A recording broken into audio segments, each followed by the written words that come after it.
Welcome to A Fork in Time, the alternate history podcast.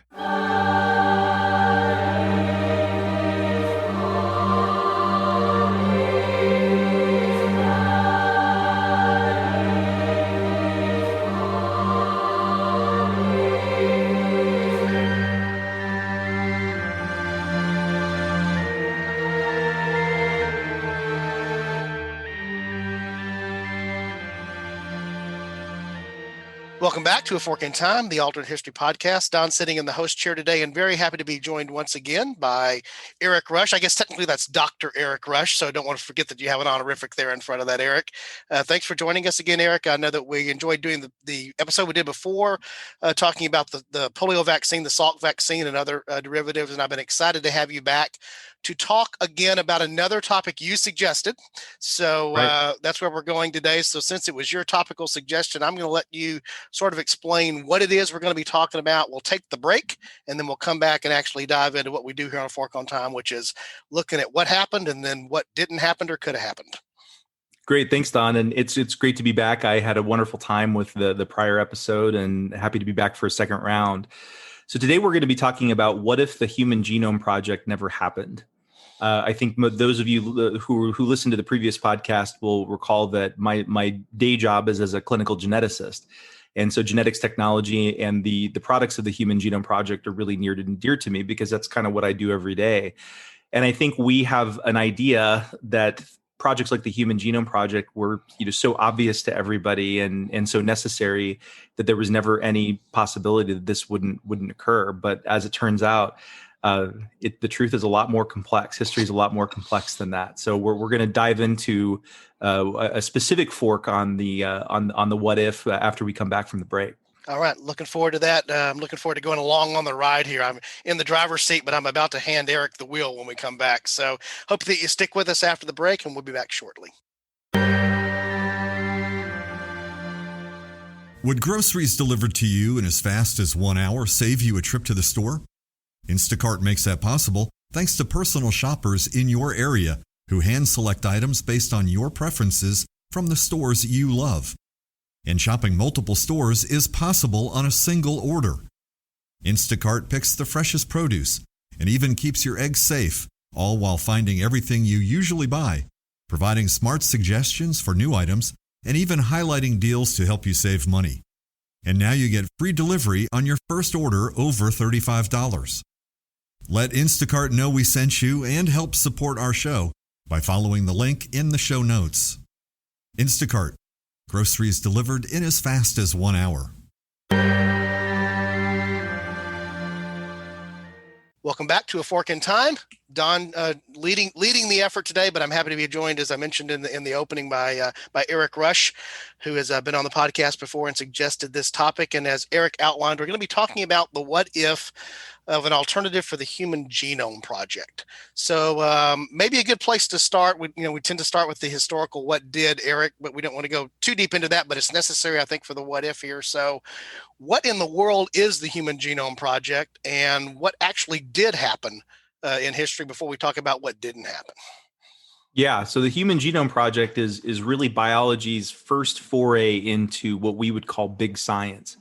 Prior to the Human Genome Project, a lot of the big science had been more in things like physics and astronomy, but this was the first foray into big science for biology, insofar as it leveraged a lot of different research centers in several countries to provide a sequence of the human genome. The human genome being the entirety, or in this case, really the near entirety of all of the genetic information that's contained within human genes. And that at least one genome. Now, again, we're all a little different. And so there's always a little complexity there. But what this started out as is an effort from 1990 until 2003, when the project was declared completed, to create that sequence.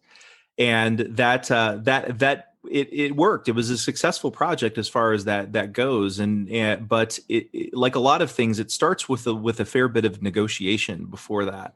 And even though science is important in its own merits, we can never take science out of context. and we can never take science out of politics. And I think that because of that, we have a lot of differences in sort of how we think about the pure science going as opposed to perhaps how a lot of the setup occurred. And so, this is an interesting topic of discussion, partly because it really wasn't initially a National Institutes of Health initiative. And I think that's one thing that people think is sounds really odd, because we kind of associate the Human Genome Project and the current Human Genome Institute as being strongly associated with the National Institutes of Health, and they certainly are at this point. But really, the past, the history of the Human Genome Project starts not with the National Institutes of Health, but with the Department of Energy, which may sound very interesting. Yeah, we were talking about that off podcast, and you had mentioned that, I think, in some of the email exchanges that we had. And it's like, okay, I didn't know that. Now I need to understand why that is, because it doesn't immediately click in your head that something related to what seems obviously like medicine and biological science ought to be from the same guys that bring you power. Right, exactly, and not just any power, nuclear power, Right. in a lot of ways is kind of where this started. But we can even go back a little further than that, and so I think we would even go back to as early as the late 70s. And the reason I would go back there is because the late 70s were kind of the first time that which we actually had the technology to do DNA sequencing on a larger scale. You could do it before, but it was very laborious, and so a technique was invented that we now know today as Sanger sequencing, named after Frederick Sanger. And that sequencing allowed us to sequence larger stretches of DNA and do it a little more efficiently. But it was still, by today's standards, extremely expensive, extremely slow. But it's accurate. It's an accurate way to do things. And so in the late 70s, a couple of viruses had their genome sequenced. And these were very small viruses. We talk about base pairs in genetics. And so, each base pair is just one of those little letters, those A's, C's, T's, and G's. And each one of those is married to its counterpart on the other side. Which, as I understand, it is a particular counterpart for each one of those. It is. Everyone is matched. So the C's to the G's and the A's to the T's, everything is matched appropriately based on the chemistry. And so your first viruses that they sequenced were only about 5,000 base pairs long, and this was the first one was a virus that actually infects bacteria, or we call a bacteriophage. Those are really peculiar little viruses, and this is one in particular called Phi X174. 5,000 base pairs long, and that is really, really little, but we have to start somewhere. And just by contrast, the human genome is not 5,000 base pairs long. It's about 3 billion base pairs long. So just a little bit different complexity there. A couple of more zeros on the back end, which make a big difference. Right. And most of these bacteria, their genomes are on one little circular piece of genetic material. It's a little bit easier than the 23 pairs of chromosomes humans have. But then by the early 80s, there was a couple of really interesting papers that were developed that said, well, what we need is a systematic way to make these DNA, what we call linkage maps. And this is not the same thing as a Human Genome Project, not sequencing the whole genome, but creating linkage maps. And so what a linkage map basically is these markers where we link to are just these areas that have a known location within a chromosome. And you can, if you space them out in certain intervals along the chromosome, you can link them to certain genes that may cause disease. It's not the same thing as actually sequencing the gene, but you could at least know approximately where it's located, so you can do a little better research on it. And so it was hypothesized at that point, if we had higher quality gene linkage maps, then we could more efficiently do rare disease research. And that's true. I mean, that was a true thing to say. But that was really more it was around 1980 when we started hearing calls for that. And mapping increased. There was some more markers that were created. But then it really wasn't until about 1985 that there started to be calls for a Human Genome Project, or something that looks like the Human Genome Project. One that was actually done at UC Santa Cruz. There was a whole conference that was convened that will say, this is the Let's Do a Human Genome Project. And this was 1985. And everybody met, talked about it. Then NIH said, basically was like, we're not interested at this point. And because a lot of people really, and even during the Human Genome Project, a lot of people, very reputable scientists, said, we think this is kind of a boondoggle. We don't think this is really good science, and we don't think this is going to pay off. But so NIH wasn't really interested in pursuing. The next year, in 1986, there was a workshop that was organized in Santa Fe, New Mexico, by the Department of Energy, by this Office of Health Environment Research. And again, this Office of Health Environment Research had a long history of doing research on the effects of radiation and chemical mutagens on genetic material, because we know that radiation can destroy DNA. We know that certain chemical mutagens can prompt mutations, and that can cause issues for human health. But the understanding was a little limited by the fact that there's a lot we didn't know about the human genome. So there was interest within that entity of the Department of Energy for this. And so eventually what was created a few years later in 1990 was a collaboration between the Department of Energy and the National Institutes of Health. And so they co-created the Human Genome Project and co-ran it. And it was really, at least from the outside, and I'm too young and not really the right kind of geneticist to be involved in the actual Human Genome Project. But from what the outside it looked like during those first couple of years is the efforts were more or less run in parallel. And then in 1993, a new director of the NIH side of the Human Genome Project, Dr. Francis Collins, who's now he's director of the National Institutes of Health. And Dr. Collins, very distinguished scientist, long history in gene discovery. He was part of the group that discovered the gene location for cystic fibrosis. And so he has a long history of being involved in this. And he was placed as the director of the NIH portion of the Human Genome Project, but then the overall effort as well. So that really kind of put it a little more on the NIH side, and you could sort of feel it over the course of the rest of the project being just a little pulled more towards the NIH side of things. Again, from my perspective, it definitely looked like that. But over the course of the Human Genome Project, not only was the Human Genome Project mostly completed, and again I say mostly because we talk about the human genome being complete in 2003. In actuality, it wasn't totally complete in 2003. It was probably more like 93% complete. There's a good 4 to 7% of the Human Genome Project or human genome that's just not accessible to the technology at the time. Some of it's still not very accessible. But it was more or less complete. But one of the problems with it is we just didn't have the technology in the late 80s when this project was being conceived of to really do the project. It was well known during the Human Genome Project that there was going to have to be new technology developed to speed things up. And at first it was automation of the Sanger sequencing, that old school sequencing that we used during that. But then the second big breakthrough was what we now call next generation sequencing. And next generation sequencing is what I use every single day for genetic diagnoses of patients with rare genetic conditions. And so that's definitely one of the dividends. But those are the technologies that were required in order to make the Human Genome Project a possibility. Okay. And it also just, I know we're focusing there on the U.S. history, not to go too deep into this, but there was also a global effort. This was in cooperation with other institutions around the world. So it wasn't just the U.S. going it alone on this. I know that when the actual, I guess the first publication of this, well, I think it was a joint, then President Clinton and Prime Minister Blair, for example, of the United Kingdom, were the ones who sort of said, yeah, if I recall correctly, like, here are the books. Here's it actually printed out. I think that was sort of the gimmick. There was like a bunch of A, T, C's, and G's in a book, even though obviously it was being stored in other ways as well.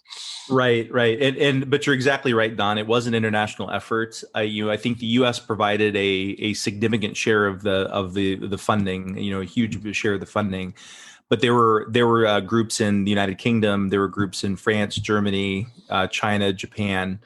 So there were groups outside of the U.S. who are also working on the Human Genome Project, which again is one of the reasons why we consider it sort of biology's first foray into big science. Yeah, I read several things as I was preparing here, talking about, it was sort of it had a moonshot sort of quality to it, in the sense of, we're not quite sure what we're going to get out of this, but it's a big project. It's going to require a lot of effort. We know it's going to require, and again, I think the what you mentioned there, sort of the similarity there, it's going to require technology we don't quite have yet. We're going to develop some technology to be able to do this. And we'll talk, I think, a little bit more as we get into the historical what if about the importance of that technology. You've already, I think, sort of foreshadowed that a bit. But then the other thing I just wanted to hit just very quickly on, again, coming on the what did, ultimately, and you were sharing this with me off podcast, it wasn't until 2013 that it was finally declared that basically this information is in the public domain. It's not something that can be commercialized directly in the sense of the raw data of who we are as a species and what the combination or sequence of those letters are, because that's naturally occurring in nature. Right. This was always a source of a bit of tension, amongst the different stakeholders within the Human Genome Project, both public and private. Is the idea is what are the economic considerations of the Human Genome Project, and there are certainly economic considerations, but ultimately what was decided, and this was again a Supreme Court decision, and this is a matter of public record.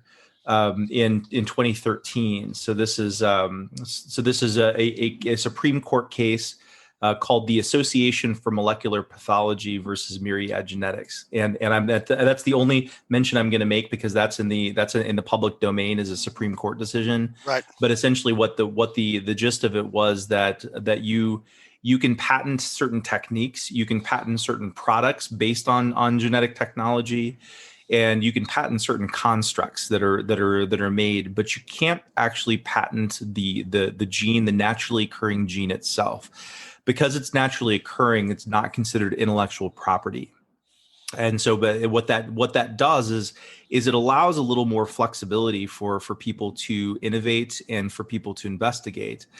The other thing it's done as a downstream, again, in my opinion, is it's also reduced the costs of genetic testing considerably. And this is kind of on the baseline kind of retail level, both from a research standpoint, and then when you're just seeing a patient in the genetics clinic. It's reduced the cost considerably, and so our testing is now we don't have to hit people with, hey, this is going to be $10,000. I mean, that essentially doesn't exist anymore, which is really good. Yeah, so obviously the medical applications there, does that also translate over into like the things that we see that are like the Ancestry and the 23andMe kind of things as well? Does that same thing play over into that space as well? Those sort of business models are a direct result of information that's collected in the Human Genome Project, no question, and because a lot of those are based on one particular type of genetic information. These are sort of what we call mapped single nucleotide polymorphisms, or what we'll call SNPs. And for our listeners, there will be a test later, so hopefully you took a good note on that. Well, and what that is when we talk about a SNP, or single nucleotide polymorphism, it's just one of those little letters. It's one of those little letters. We know where it is located within the human genome, and because we say polymorphism, poly meaning many, we know there's a tendency for different letters to be found in different people. And because there's differences there, we can use it to sort of make decisions on, and some of these can be decisions on, on what pattern is more likely to be associated with, what certain ancestral group.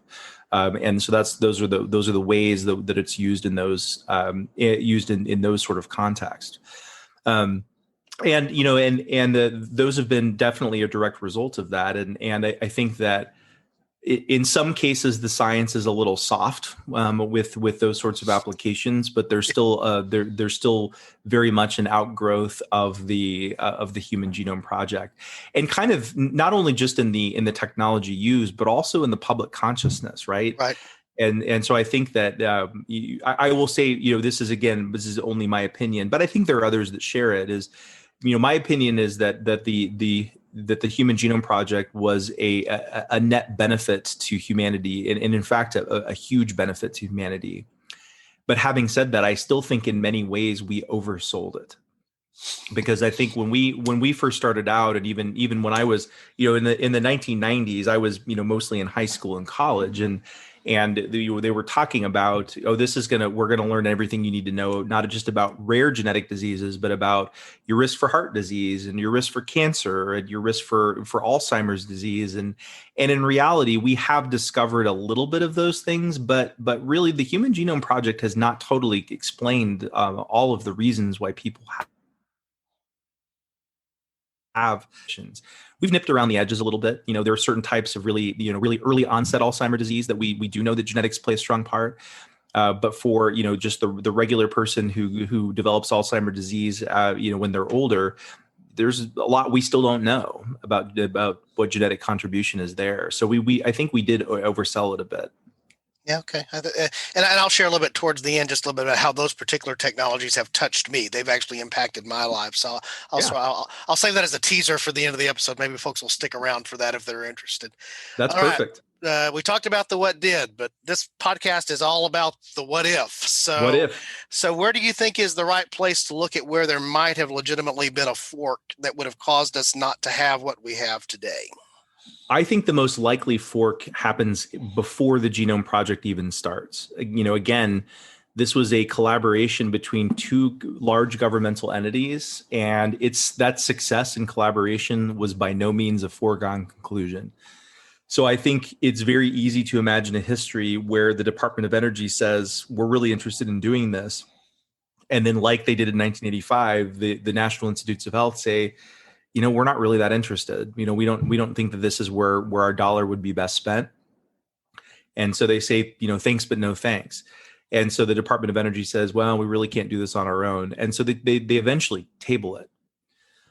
And no Human Genome Project starts in 1990. So what happens then? What probably happens at that point is some of the very early first steps that ended up being integrated into the Human Genome Project would have still occurred.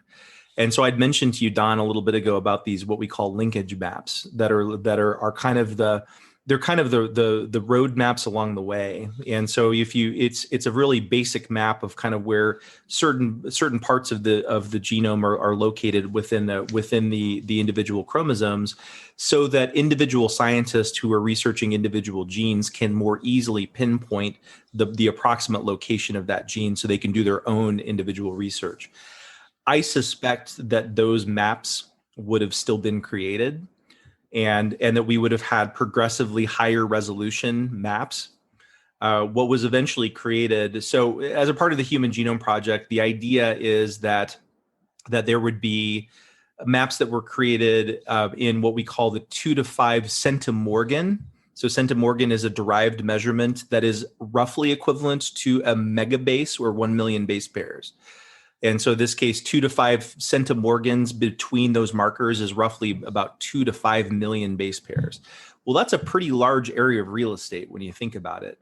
What was eventually created as a part of the Human Genome Project by 1994 was to narrow that to about 1 centimorgan, or 1 million base pairs between those markers. Well, that's interesting, and that's a lot nicer. I suspect that would have still happened. I don't know if it would have happened by 1994, but it probably would have happened, at some time in the mid 90s. And that would have given individual researchers the opportunity to still do their own individual research. And people were still doing their own individual research during the Human Genome Project. But I think that would have still proceeded. But the actual sequencing, kind of from quote unquote start to finish, even though we know it's not a complete genome, that would have been where the stalling would have been, where we wouldn't have had that information right away.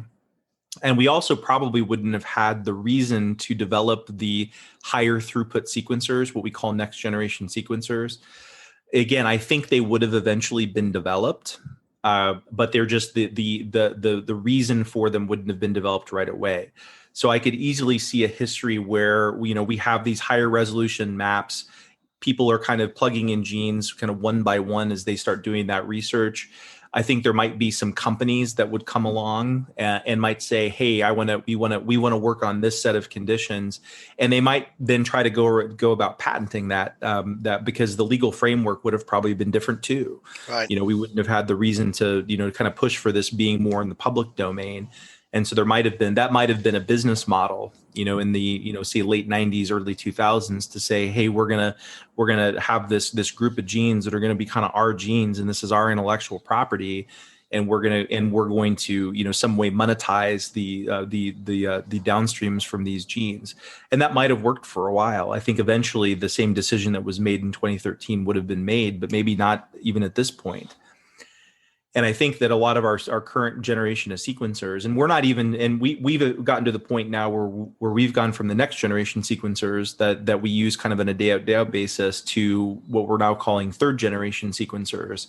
Those are just starting to come online now and have some nice kind of different aspects to them that are really adding to kind of the overall effort, and that those probably wouldn't exist at this point. I suspect that we would be at a position where we're kind of back ending our way with technology that was developed later into something that looks a little like the results of the Human Genome Project, but it would have happened a lot later. We might still be working on that at this point. And then all of the kind of the downstream effects, aside from just the sequencers themselves and the genetic information itself, a lot of things like rare disease treatments have been developed based on knowledge that have been created either through the Genome Project or kind of tangentially related to the Human Genome Project, including some of the bone diseases that I work with on a daily basis are really kind of directly dependent on knowledge that relates to the kind of underlying understanding of the gene itself. One real success story in that recently is in cystic fibrosis. So the cystic fibrosis gene was first mapped out and started to be understood kind of late 80s, early 90s. It was kind of one of those first genes that we started to understand really well. And a lot of the treatments that have been developed in the last 10 years for that have been based on kind of that understanding of how that gene works. Including the most recently approved medication, which has been truly amazing. That really has it has to do kind of with ways that the compounds can restore the way the faulty gene is functioning, and so you sort of kind of partially rescue the condition. Again, that's amazing, but we can't do that kind of amazing stuff if we don't understand how the genes work. Right. And so again, it's that, and to me, this, I think I told you this when we did the vaccine episode. I dutifully avoided biology after seventh grade. I did a lot of chemistry, did a lot of physics, but and I'm married to a physician assistant who's medically trained. So, she had plenty of biology. So I had a go-to source there for biology if I needed it.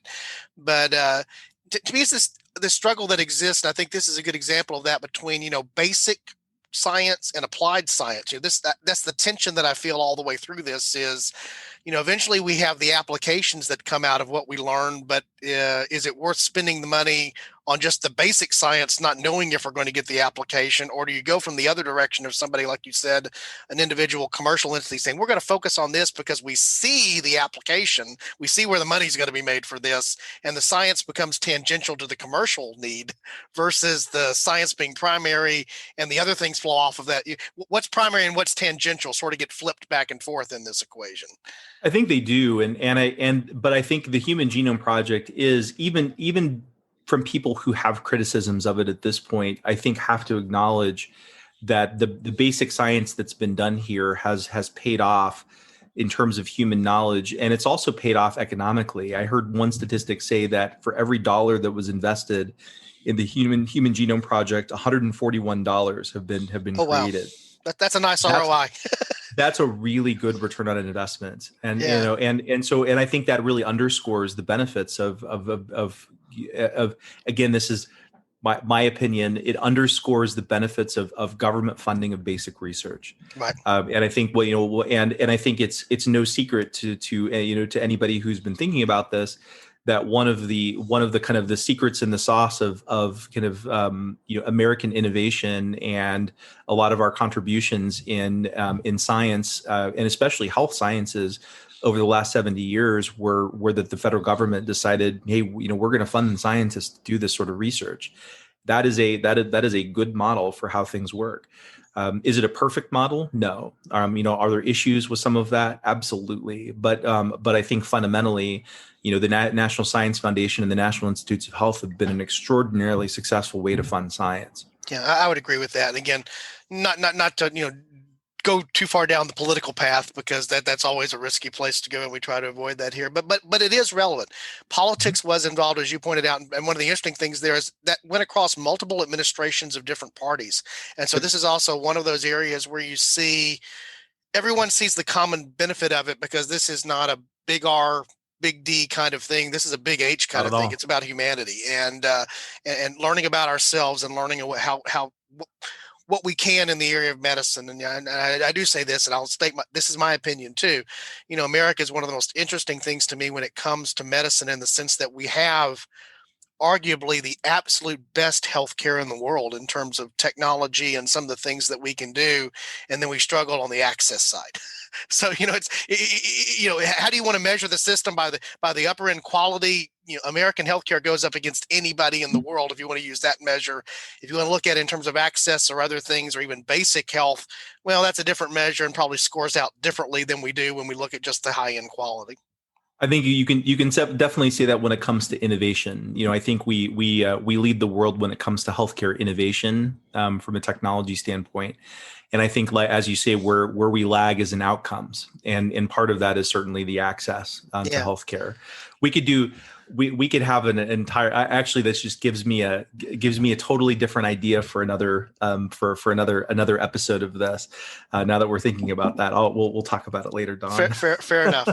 All right. So again, one of the major departures, just to summarize back, I always say, if I could explain it back, that normally means that I understood it, is that your suggestion is that some of the things that we have today, it's not that they would not have come to be, they would have come to be later and probably not quite in the level. For example, the technology that you mentioned, it's going to eventually probably come along because there's a need for it, but there's not first of all, there's not the funding that's coming inside of a major program and the desire for it to be done parallel to that, so that, $3 billion, I think, was the number that you threw out there. The amazing thing to me, I was doing some of the research, is somewhere in the neighborhood of about 100 that we're still missing, right? That's why we can't call it complete. There's like these little small segments of it that, if you will, small segments of the road that don't want to be mapped, kind of thing, or that are very difficult to map for some reason.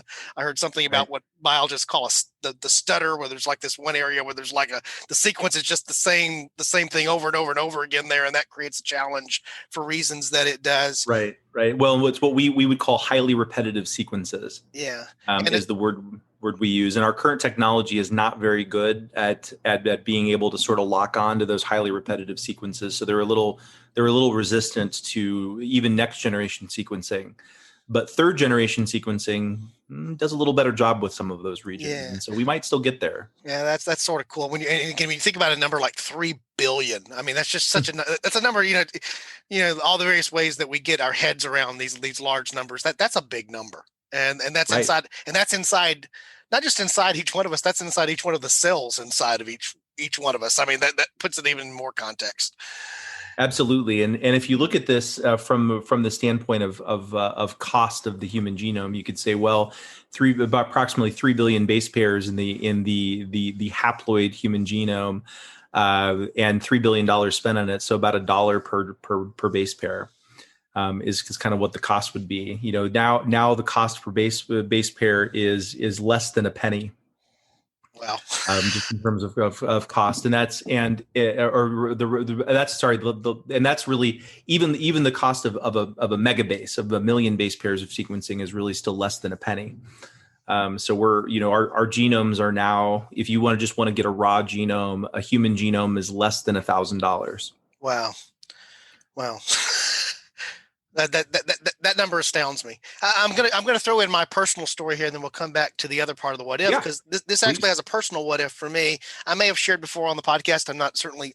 This is nothing I'm ashamed of or not willing to share. I was adopted at birth, Mhm. And so in the time that I was adopted, it was a closed adoption here in the state of Texas. And so one of those instances where I went until my adult life really not knowing anything about my biological heritage. And I'll Yeah. say, as I always say, I was blessed by God to be given the adoptive parents that I had. My parents are my adoptive parents.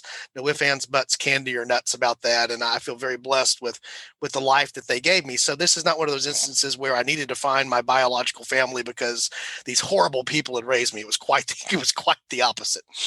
But eventually, you do become curious, and the reason that we became curious is that my daughter, when she was in utero, she's the co-host on this podcast. I'm not going to go a lot of things. There was an issue while she was in utero that caused chromosomal testing to need to take place, Right. and it was ruled out that it was not an issue that was a genetic issue, genetic defect. In fact, that was good. But, every time that they were looking at me asking now about these genetic traits, what can you tell us about this? And what can you tell us about that? I'm like, I don't know. I'm a wild card. I Yeah. can't tell you anything. And so, it wasn't so much the need to try to seek out my biological parents, but to really being able to answer those questions for medical reasons for my daughter caused me to think about it slightly different than I did in the past.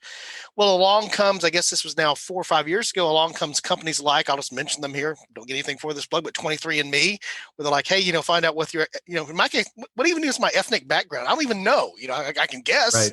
But, and so Alexis for Christmas got me the testing kit. So I send off Mhm. that test and do that and come back. I guess it took about 6 to 8 weeks for that to come back, which again is part of the technology you're talking about. The fact that they could even do that, the technology exists for them to be able to do that. And as you and I talked a little bit off podcast, they focus on just elements of that. That's not mapping my whole genome, obviously, Correct. but Just looking relatively at inexpensive process. And so I find out that which I thought the case was, I am very West Caucasian, Western European. That very much is my background. I'm right. the other things that were there, but now trying to condense the long of this story. So that was cool to know. Okay, I'm a Scottish, Western European, Caucasian extract. Very little of anything else.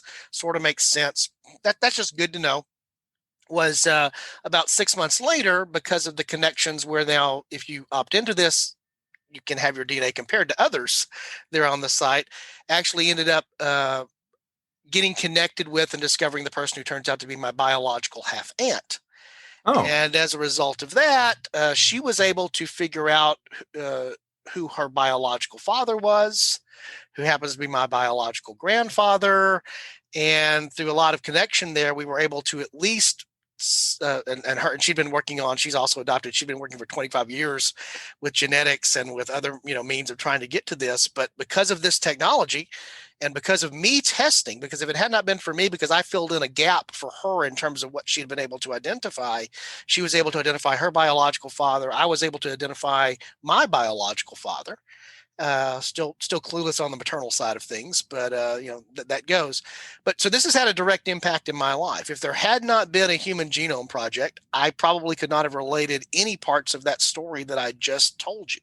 So this is, one of the reasons that one of the ways it's directly relevant to me, which is one of the reasons you didn't even know this until we're talking here right now. One of the reasons this was an interesting topic for me when you suggested was I realized that we all have a personal connection to it. It's the human genome, but I have a right. very personal connection to some of the things that came out of the technology because it directly impacted my ability to ascertain my genetic descent. And in this case, a little bit of my biology and learn some of my biological ancestry to go with the ancestry that I identify with, which is my adopted ancestry.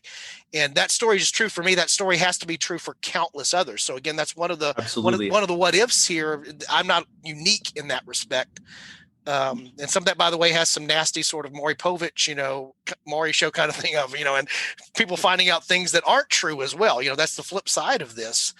But we're more informed not just about our genome as a species, but I'm informed about my genome as an individual, which has made a difference. Absolutely. And that's so, it's such a fascinating aspect of this that really personalizes it so much. And this is part of what we do when we're doing informed consent for people when they do genetic testing. So in some cases we have to tell people, listen, this will tell us about relationships between people, and will also tell us if those relationships are not present. Because we know it's not common, but we do see things like false paternity and things like that. And those are, those from not necessarily medically problematic, but from a social construct, those can be really devastating to people. And so when you establish those relationships or lack those relationships, that prompts a lot of different questions. And so one of the things, so I actually have done that as well, out of kind of pure personal curiosity, and I've been contacted by a number of people who are looking for answers very much like what you were interested in, Don. And I come at from kind of the opposite of, I have a very extensive family tree that my father did, a number of years ago. And he's not so interested in the genetic aspects of this. He's a little interested, but not so interested. But my mother's interested, and my father's younger brother is also really interested. So my uncle on that side. So I kind of have on both sides. I have my mother, and then I have my dad's brother and my cousin, his daughter, that are also kind of involved there. So we've established those relationships, so no drama in our family. But when I have people that say, hey, I'm adopted, or I'm trying to learn more about my family, I see you have these last names in your history. I'm curious as to where this might be coming from. And it's very easy for me to say, well, are you related more closely to my mother, or are you related more closely to my paternal uncle? Because that'll tell you a little bit about kind of what side it's coming from. And so I've had a couple of people that I've fortunately been able to help you with a little bit more information. And so that's from my side as well. It's kind of cool to say, hey, as it turns out, we're second cousins. I don't know how yet, but we're second cousins. And so that's neat.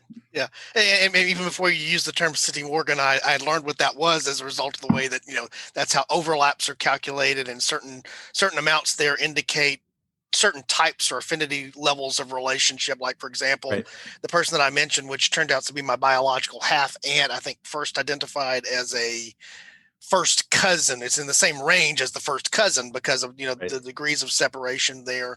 And then the other thing I'll just mention is, again, this tying back the personal aspect of this, I constantly now get these updates, and apparently it's that old Kevin Bacon 6 degrees of separation thing. Apparently everybody in the world is somewhere between my third and sixth cousin, kind of thing. You quickly discover, because we all share that common DNA, but we all have this overlap of the other DNA that's what's unique to our family trees.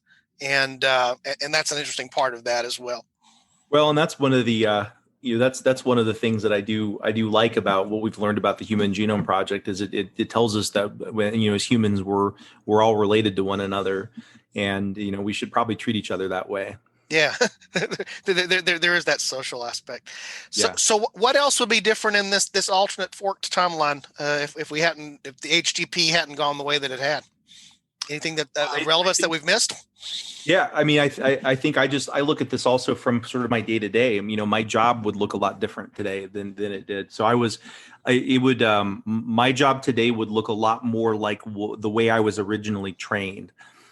So I was originally trained as what's called a clinical dysmorphologist, and that's its own kind of interesting history. And so dysmorphology is the study of differences in the way humans develop.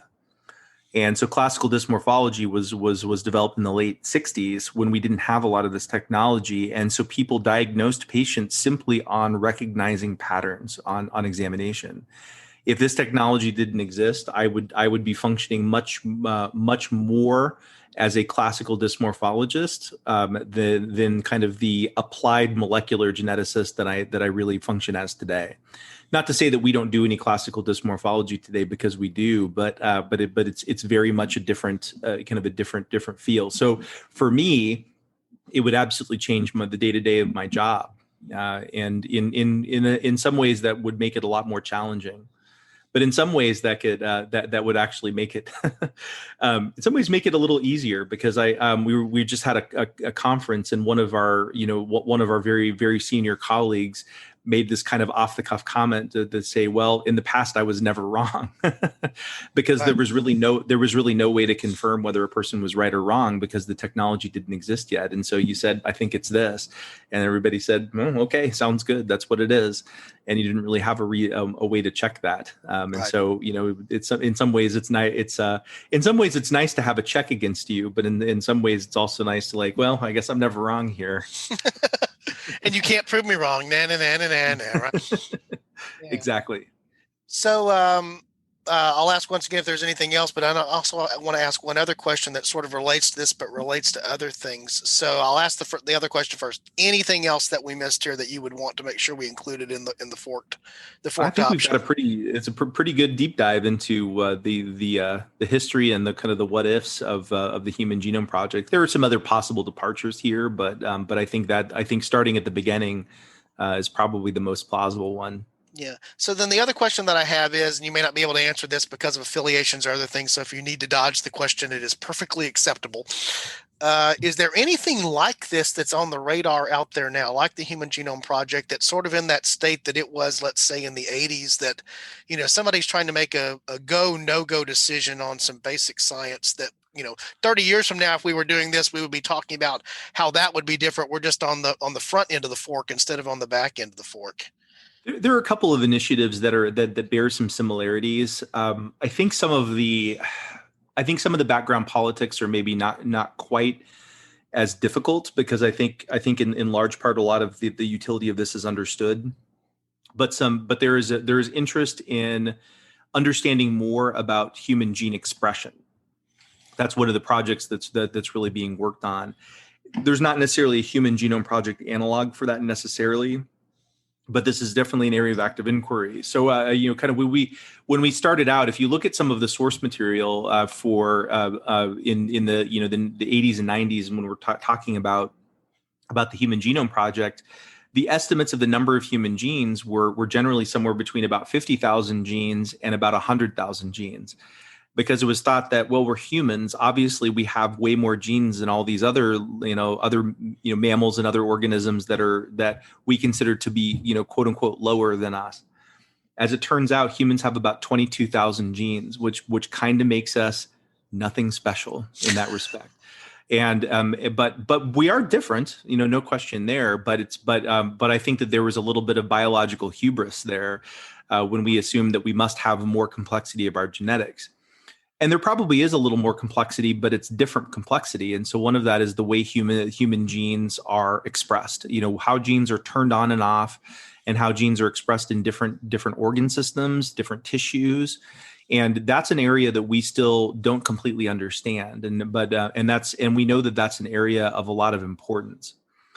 The other and some of that is understanding what happens to the protein products that are made. Some of that happens with what happens to the RNA products that are made from DNA, kind of the intermediary. And so that's an area of interest. The other thing that's of interest that is a little more like the Human Genome Project is the microbiome, is looking at the human microbiome. And what is the microbiome? That's and we could do a whole other hour on this, Don. I don't know if the listeners really want to hear this, but this is potentially a whole different discussion. And so we have microbes all over us. We have microbes on our skin. We have microbes in our gastrointestinal tracts. We have microbes in other parts of the body. And these microbes are actually they're very important. It's very important that we have certain species we know are very, very protective.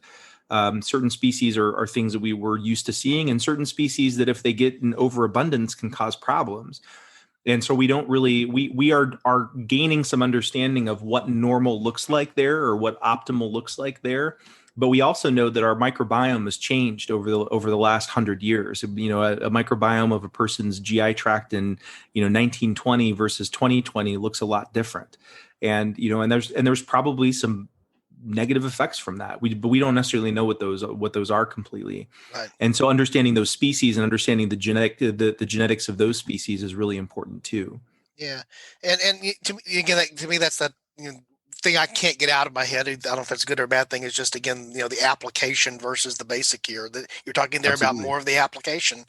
And the application, of course, is where we actually see the benefits. And I appreciate you sharing that statistic about the ROI of $1 to like $170. In most instances, if all of us knew we just had to put that dollar coin over in the slot machine in the corner, it was going to return 170 every time, we'd be going around looking for dollar coins, because we would want to stick as many of them as we could there.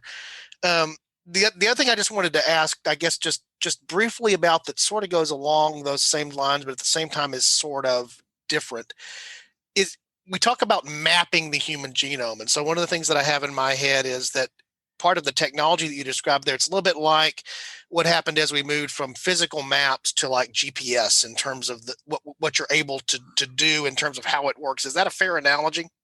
Yeah, you can draw that analogy. I think that's a fair way to sort of understand the difference in complexity, especially as we move from kind of those rough maps of the human genome with just those markers that were used for linkage analysis. I think that's a very rough map. Whereas I think, the Human Genome Project, where we're actually sequencing those regions, and again in entirety, and I'm going to use entirety in quotes. We're sequencing those. It's just it's a higher resolution map, and so you don't have to pull your paper map. And I still have my paper map of the state of Kansas in my glove box. I don't think I pulled that thing out in 10 years. Yeah. Well, and I know yes. even GPSs. I remember the first GPS that I had that mounted in a vehicle. The time that sat on the dash, or Oh yeah, up to the windshield or whatever. And I was in sales at the time, so it's really cool to have that. That made getting versus what we have this thing in the Houston area called a key map, which is the city map. You may have something similar in Kansas City. That I became I could do some key map kung fu kind of thing. In terms of getting around and being able to navigate that pretty well. The GPS totally replaced that. Well, now we don't even use a separate device in most instances, or it's built into our car, or we just use it out of our phone, whatever the case might be. That's changed a lot. Part of the reason I asked that question, Eric, is that those listeners that stick to the end sometimes find out why we name episodes the way that we are. What I'm tempted to name this episode is Recalculating, like you hear from a GPS. Oh, yeah. If we had not gone down the Human Genome Project, we sort of would have been doing recalculating that we don't have to do now, because we have the base map that allows us to understand some important things that we wouldn't have had otherwise. So that's the other reason for asking my question, is just to see if the analogy that I want to use in the title makes any sense in terms of the actual things that we've discussed. Absolutely, and I think we can look at some of the original documents for the Human Genome Project with modern eyes and say, well, we were probably a little naive going into this, but I think that's okay. I mean, I think it's okay that you're a little naive going into it, and kind of making some of those assumptions of what we're likely to find and not find. Because I think if you aren't a little naive going into this, we're probably not pushing the envelope enough. Right. We're probably not being as adventurous with our technology and kind of pushing things forward. And we always kind of know, anytime we go embark upon a big sort of moonshot program, once we kind of get that project going and kind of understand the ramifications of that, those first couple of years are always going to look a little naive, and I think that's okay. But I think it really was a visionary project. And in my opinion, it's paid off. Not necessarily in the same way that we thought it was going to pay off, but it certainly paid off. Yeah, again, using the moonshot analogy, which always works for me because I'm of that generation. Started before I was born, but the first moon landing is about a year and a half after I'm born, so I'm in that and have an affinity for that. It gave us all types of, fibers and technologies and computer technology. It gave us Tang. So you're going to get all kinds of things, out of a space program, and some of them are going to be more valuable than others, right? Eric, I really have enjoyed having you on the podcast again today. Always want to have you back. So anytime you have a topic suggestion, it's a pleasure, Don. Happy to come back. Please know we look forward to that. And as I was mentioning to Eric off here, we receive a lot of nice words about episodes, but personally, people I know have walked up to me and said, make sure you have that guy on again. I really, really, really enjoyed that episode. So I was looking forward to, not that I don't look forward to doing the other episodes, but I was really looking forward to doing this one. So I'm going to close this out here. Thank Eric again. And Eric's wearing his Kansas City Royals shirt as I'm looking here. He's from Kansas City. I'm wearing old school Astros Colt 45s hat. So we're into baseball season. So he and I may talk a little bit off the podcast about some baseball stuff, but we won't bore you with that. Once again, we thank you for joining us here on A Fork in Time. Really appreciative of you as a listening audience. Again, if you want to learn more about the podcast, visit the website. That's www.aforkintimepodcast.com. As Lex and I always say, the A is important, the podcast is important, or else you won't get to the right place.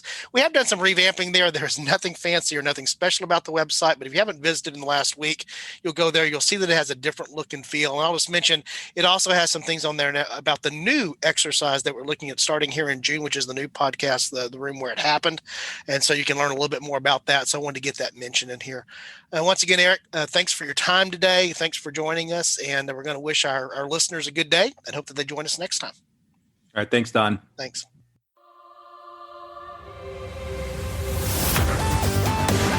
Thanks for listening to A Fork in Time, the alternate history podcast. Learn more and provide feedback by visiting our website at www.aforkintimepodcast.com. Connect to us on Facebook at facebook.com/aforkintime or follow us on Twitter at AFIT Podcast. If you want to support the show financially, visit our Patreon page at patreon.com/aforkintime. We hope you will join us next time.